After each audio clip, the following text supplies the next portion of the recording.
That's very helpful. Thank you, colleagues. L'honorable député. The honourable member for Saint-Laurent.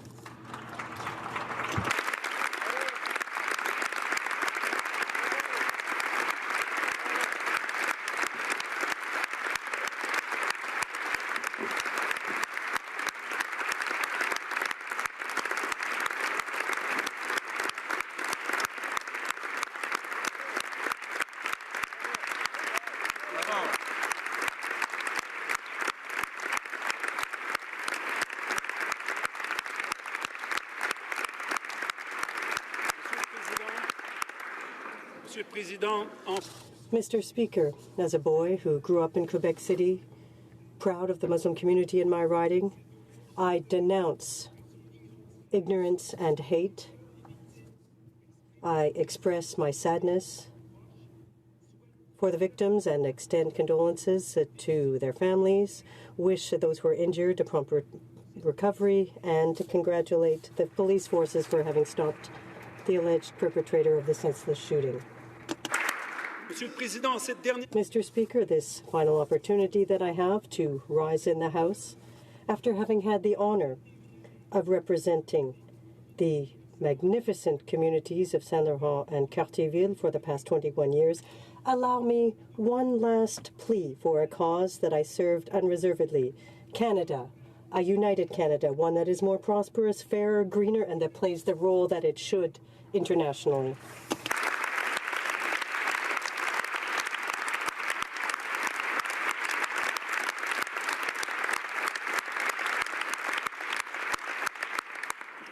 Nous avons comme pays.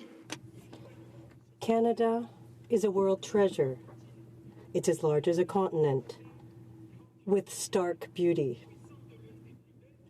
with one of the best qualities of life, 2 official languages used extensively internationally, its Aboriginal peoples that give Canada a sense of the scope of its history, supported by a multicultural people who give us a perspective on the world.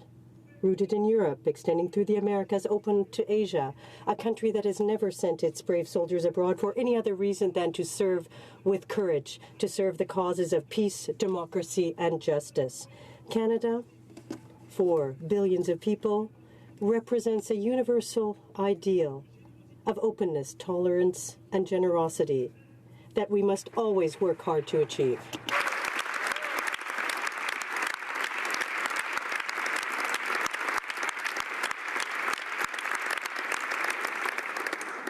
La poursuite de cet idéal. The pursuit of this ideal, in order to be successful, must be based on our linguistic duality, which, shaped by our history, is indissociable from our future. The French language is also essential for our future success. Mr. Speaker, dear colleagues, to you I say, let's do our part, namely by choosing party leaders who can speak both official languages.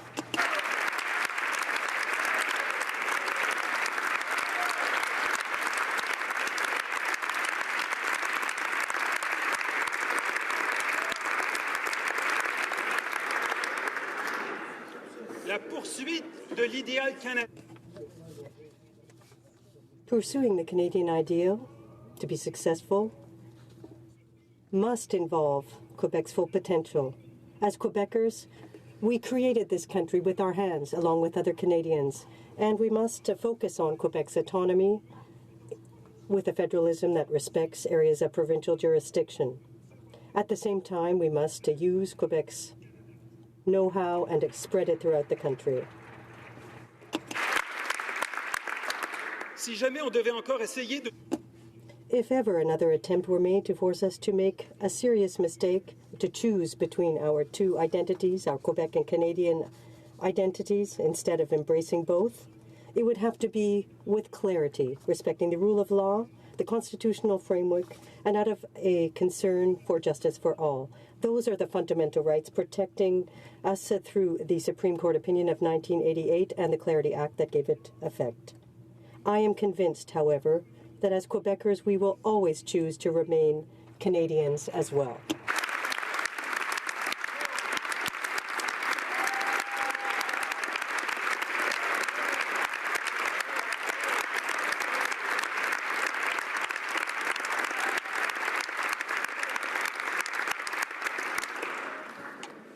to come closer to this ideal that Canada represents in the world and that I just described in French, we need to build on our democracy's pluralism and our political parties' respective strengths.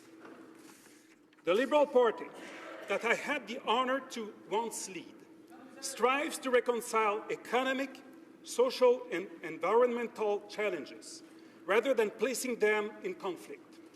The Liberal Party believes that economic growth comes from more, not less, social justice, more, not less, effective environmental policies. Canada must be at the forefront of this fight that is so vital for the future of humanity, finding the path of inclusive growth and sustainable development. We need more Canada. We hear it all over the world. I am proud to have contributed my voice this past year to our country's role as a determined peace builder, defending our own interests and those of our allies, and promoting everywhere the universal value that every human being, whatever their nationality, is entitled to the same dignity.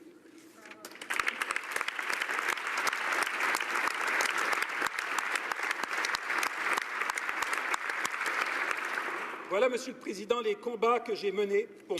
Those are the battles, Mr. Speaker, that I fought over the past 21 years as a parliamentarian, and I can't say enough to thank those who gave me the opportunity to do so. And if I had the time, I'd mention my colleagues, the people I've worked with, people in my riding, everyone. But I want to first and foremost mention my family, Janine and Jeanne, who made great sacrifices and to whom I owe everything.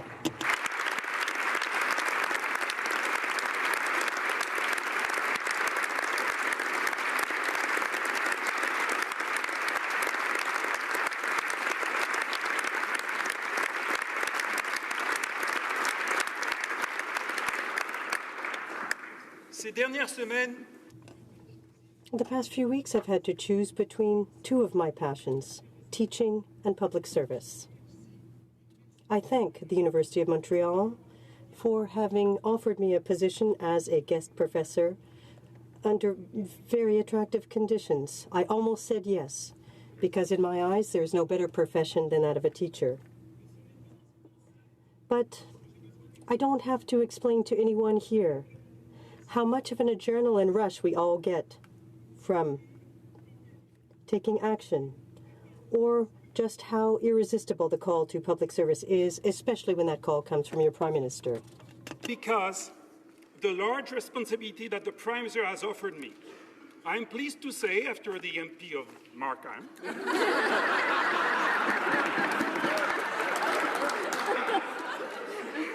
that I have accepted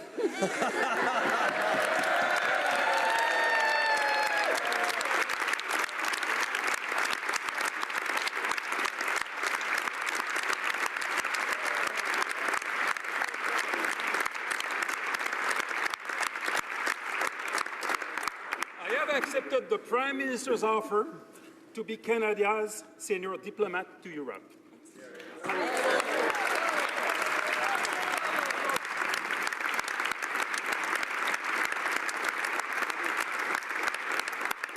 I accepted to be the proposed nominee as ambassador to both Germany and the European Union. In its own way, the European continent is facing the same challenges as us, ensuring that openness and inclusion triumphs over exclusion and xenophobia, ensuring a path to inclusive growth and demonstrating that free trade may be combined with workers' rights and respect for the environment. At this critical time, I will do my part to strengthen Canada's relationship with Europe. It will be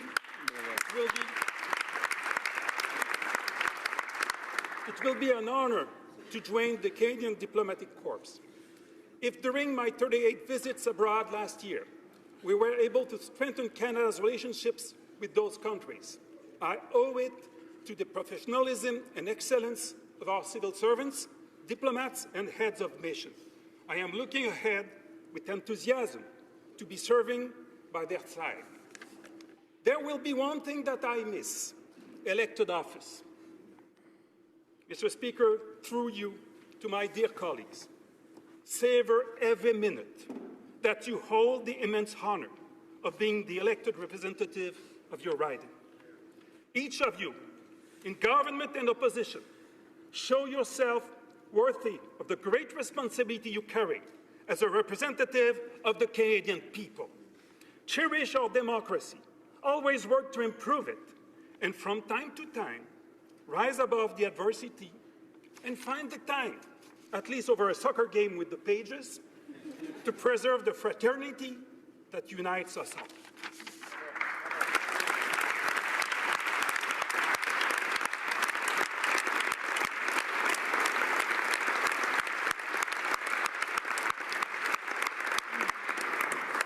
And remember that you will be welcomed in Brussels or Berlin by one who may no longer be a colleague, but will always be a friend.